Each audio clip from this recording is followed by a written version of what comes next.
It's car con carne. Let's eat in the car. It's car con carne. And now here's the star of our show, James Van Alstyl. This right here is Car Con Carne. It's a Q101 podcast. I'm James Van Alstyl, and Car Con Carne is sponsored by Easy Automation, easy-automation.net. A smart home connects virtually all of the technology in your home. With an Easy Automation installed smart home system, you and your family can control nearly every device and system in the house in ways that are easy and fun to use. Transform your living space with cutting-edge home automation. Experience seamless control over it all: audio, video, lighting, climate, security, and more. Embrace the future of smart living. It's your home, your rules. Get a quote by visiting Easy Automation at easy-automation.net or call Dan at 630-730-3728. And if you're watching or listening outside of Illinois, yeah, he goes all over the U.S. and he can help. Call Dan 630-730-3728. So rock and roll at its best, at its most impactful, should make you feel uncomfortable. Make you feel like danger's right around the corner. Make you feel empowered and fierce. Make you feel period. From where I'm sitting, there is no band from the past 40 years that nails every single one of those things better than the Jesus Lizard. The Jesus Lizard's first new album in the 21st century is called Rack. It arrives on September 13th. They return to Chicago for the Warm Love, Cool Dreams Festival at the Salt Shed on September 28th. And joining me through the magic of the World Wide Web is Jesus Lizard guitarist Duane Denison. Duane, lovely to see you. Likewise. Hi, James. It's been a couple years. It has. And this time around, we're able to talk about the Jesus Lizard. Now, when you guys put an end to things at the end of the 90s, the party line, the sense was that the band had just run its course. Yes, and it certainly seemed that way. I mean, we had been an active recording and touring unit for about 10 years, for 10 years solid, actually longer, but we'll say 10 years. And it seems like we had said what we wanted to say, and we had done a lot and gone all over, and we had changed as people, and the music scene had changed and was continuing to change. So it just seemed like, okay, hey, we kind of shook hands and said, stay in touch, and everyone dispersed. In the time since, in the 25 plus years since, we've seen you play, starting with the reunion in 2008, even seeing you at Riot Fest. It never seemed like we'd get another album from you guys. That seemed far-fetched. We were excited to see you live, but we thought, okay, this is as good as it's going to get. Not right. The case. Yeah. Well, it didn't seem like it was going to happen. We started playing together again, and it seemed apparent that we still sounded pretty good. We still had our thing. People seemed to like us, maybe even more than by the end of the late 90s. So as a possibility, it had come up, but not everyone was on board. Not everyone was necessarily into the idea. So it took time for that to catch on. I think while waiting for that to happen, I was doing plenty of other things, but I was also starting to write material and set it aside for the Jesus Lizard. And I think David Sims on bass was too. We tend to write the music.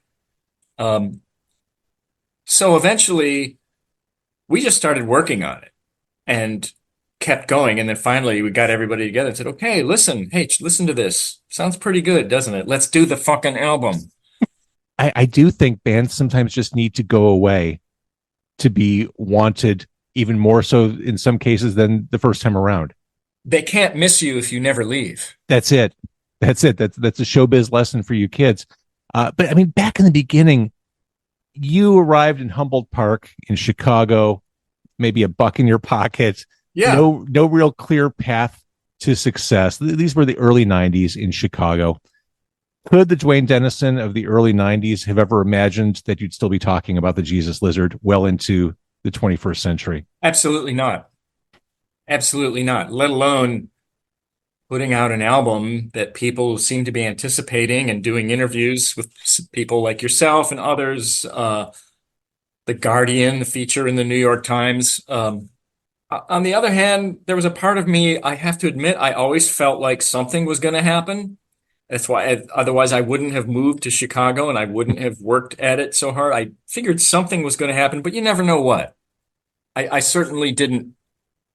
I wasn't thinking this far ahead, that's for sure. Mm-hmm. What do you remember most about kind of peak Jesus Lizard, peak goat liar era Jesus Lizard? Just being busy, busy, and just going from one thing to the other without really thinking about it. Getting to the point where you didn't have time to think about it. You didn't have time to worry, and you didn't have time to gloat. You just kind of did it, and we would go from one tour, come home, wash your clothes, pay your bills, and then immediately jump or fly. We were going to Europe and the UK twice a year. And this went on for years, sometimes more, sometimes 2-3 times a year. And then we'd come home and just watching it grow. In those days, obviously there was no internet. So you gauged your success partly by the people who would be in the audience watching it. Every time we would come back to these towns, there'd be more people picking up the local weeklies in whether you're in Cincinnati or New York or Ottawa. And hey, there we are again. And then getting royalty checks, like the albums are actually saying, by the way, here's your royalty check for the album. And then watching that escalate just sort of organically was amazing.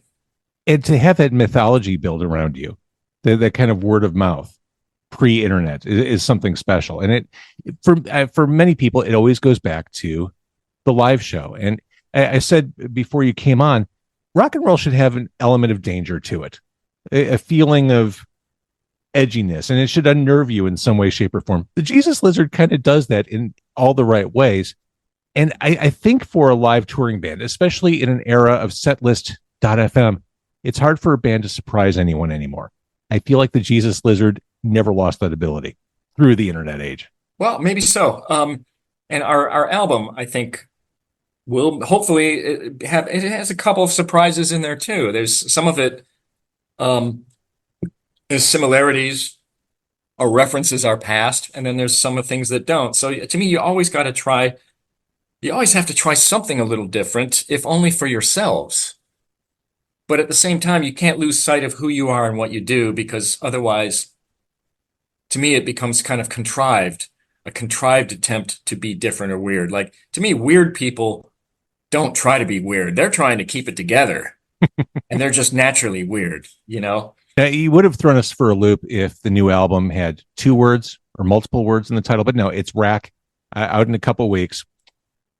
Talking about keeping that consistency through line to the Jesus Lizard, I think Lord Godiva on the album, if someone's looking for that Jesus Lizard sound that maybe hooked them in from the beginning, that might be one of those songs.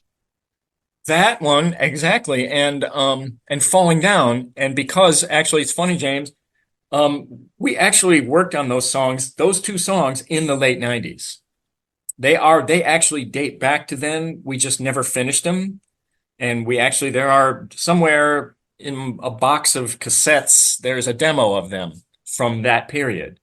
So that's a pretty good example of how, we started there and then just kind of pulled it into the modern era from there. But it's funny that you would call that.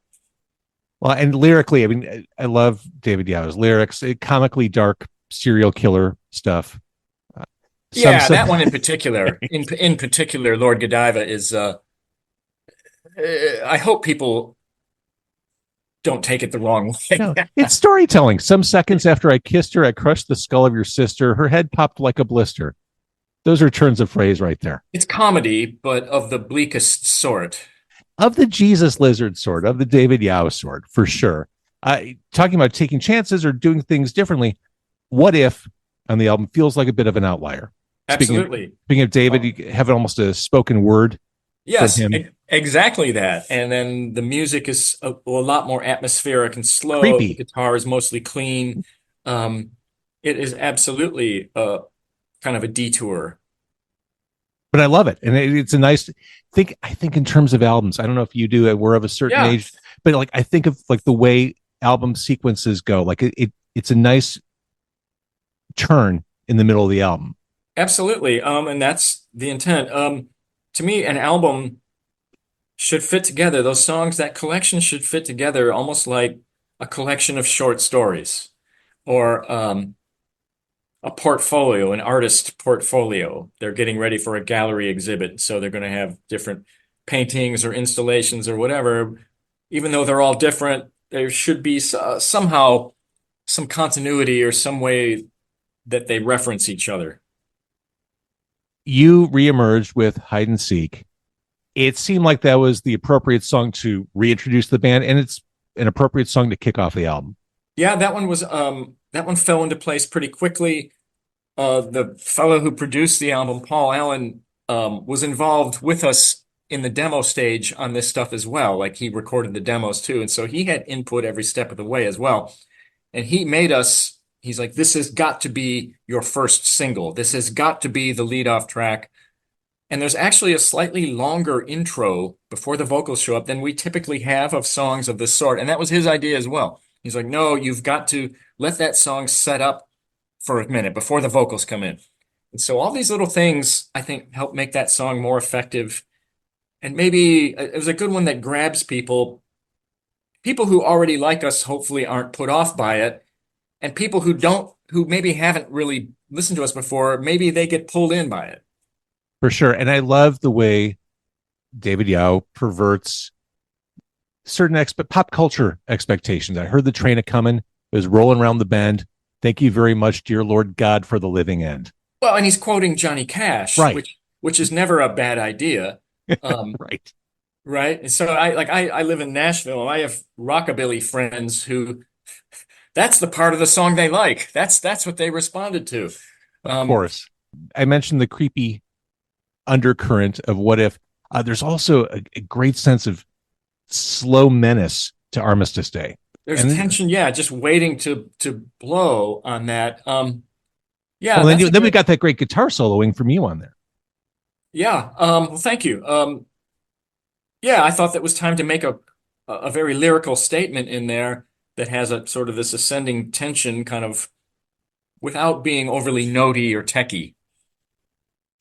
You talked about working with David Sims, putting songs together. On Grind, there's that, to his credit, that pulsing bass. It feels almost like a threat as you're listening, as that song kind of builds and grows. And it kind of goes almost against the beat and then comes back around in. It creates tension by just by the way it is. Yeah, that one. It's other than that, it's just pretty much it's four on the floor all the way through. Um, Not much I think to say about it. Well, and going back to, I love David's lyrics.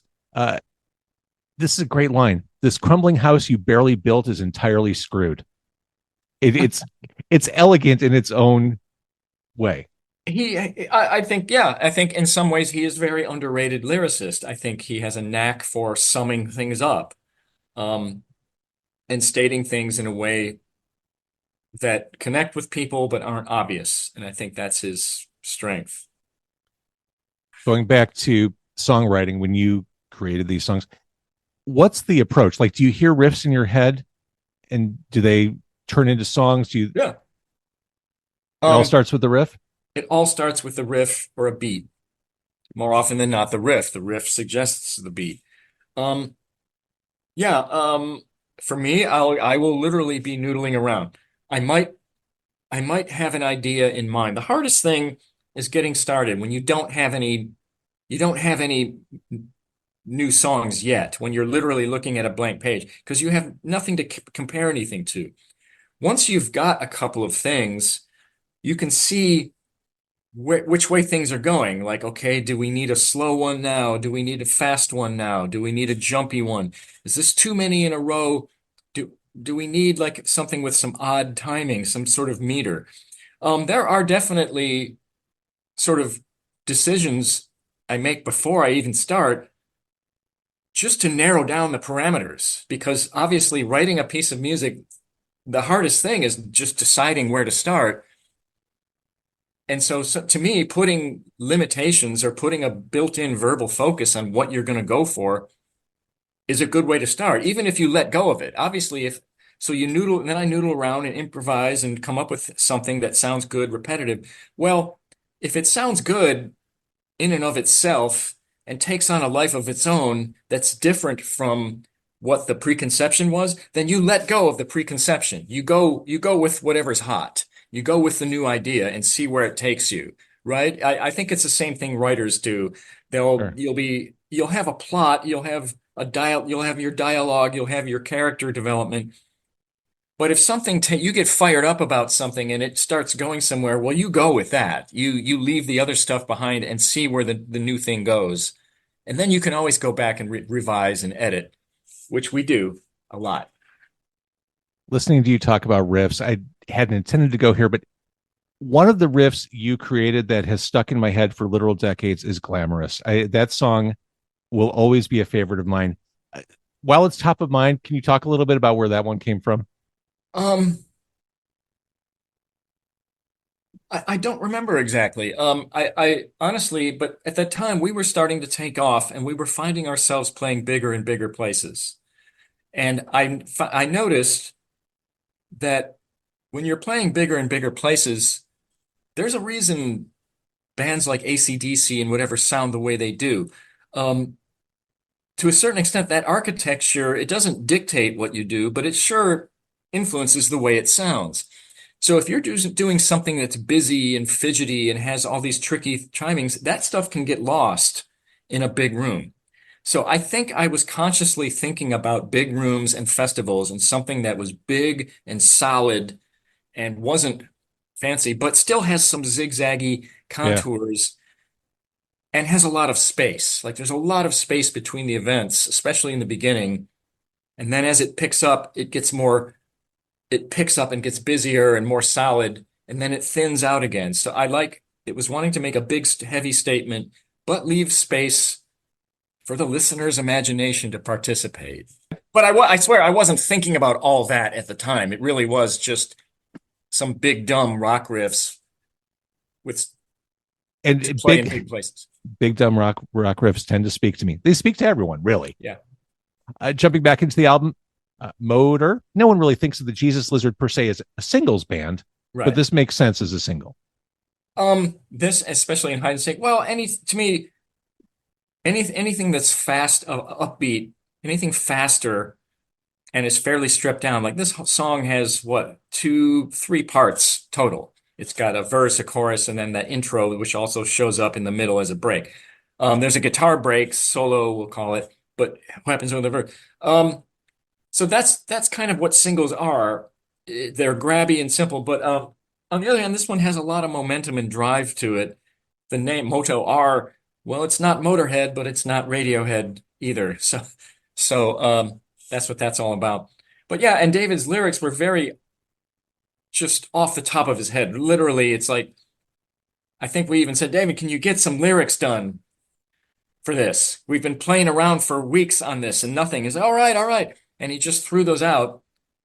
And at first he wasn't into it. And we're like, no, it works. It sounds great. It's simple. It's straight. You don't overthink it.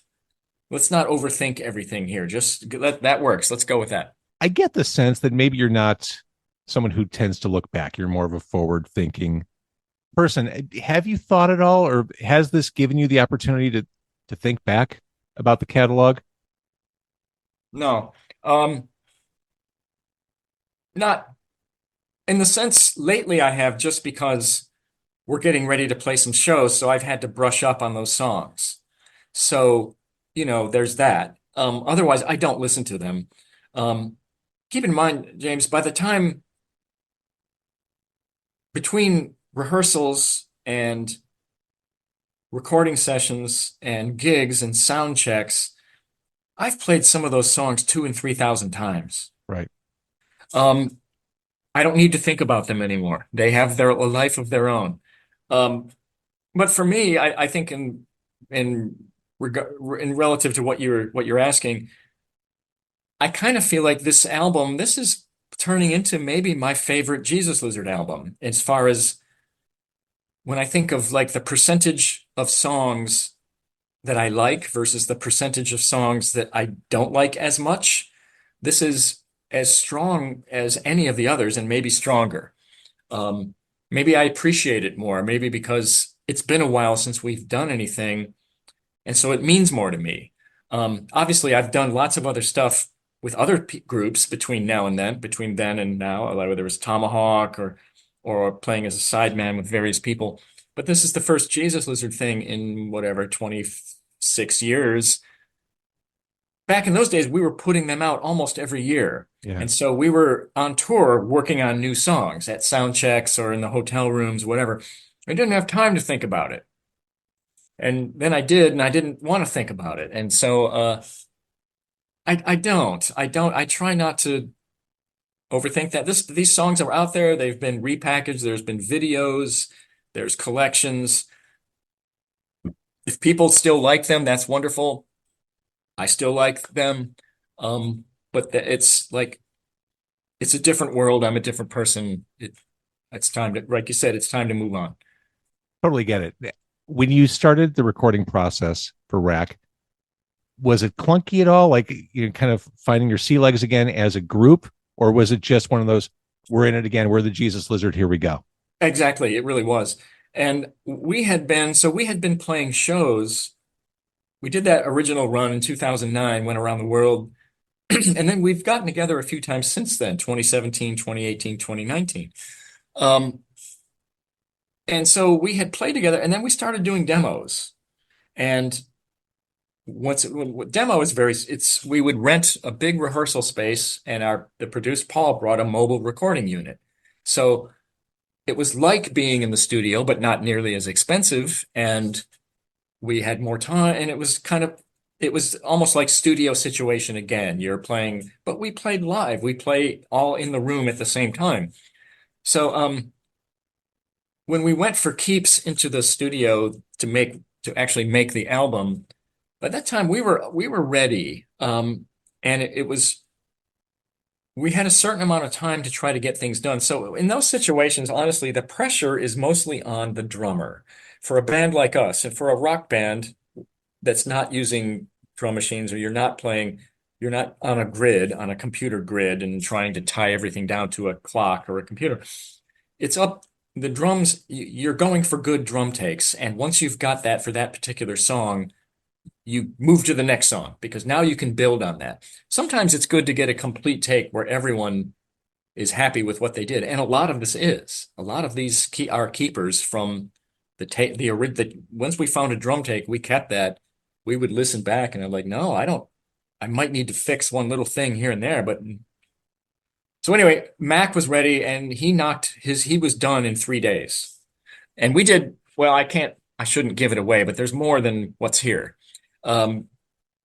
So no, it was just like it was like, okay, we know what to do. We know you got to get ready and have your chops up and be feeling good and health strong and know how to pace yourself and all that. So I love hearing that. And you're coming to Chicago, you're returning to Chicago for a show at the Salt Shed on September 28th.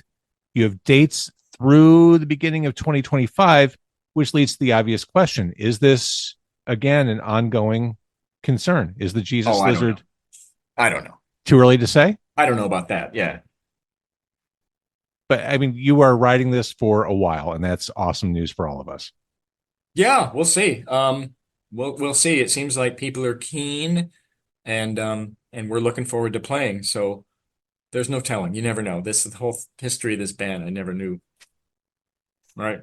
And you said it. I mean, Rack is possibly your favorite release in this band's history. That's a strong statement, and it is a solid album. And I congratulate you on the work here because I can't wait for people to hear it. Not to sound overly egotistical or anything, but we are all just chomping at the bit for this to come out and people to hear it, because I feel like I've always felt like if we like it and we're satisfied and excited, then our fans will be too, because we like the same things they like, and that's and it extends to everything. So yeah, I'm just so psyched for this, and it means something. We haven't done anything in a while, and so hopefully it'll mean something to the listeners as well. And I've got my pre-order vinyl on the way, which I'm very excited about. It's always an exciting day when record release day when it hits my mailbox. Oh, well, thank you. Thank you. All right, so we're going to see you back in Chicago. Duane, congrats on the album. It sounds great. I'm so thrilled that the Jesus Lizard is back. Well, thank you, James. It's great to be back, but no, I just feel I think we all feel deep down very fortunate. We get to do this again. The fact that we're all still here. We're all still fairly healthy. We all still get along. We made something that so far people seem to like it. And there's shows waiting for us. Yeah, it's a great thing.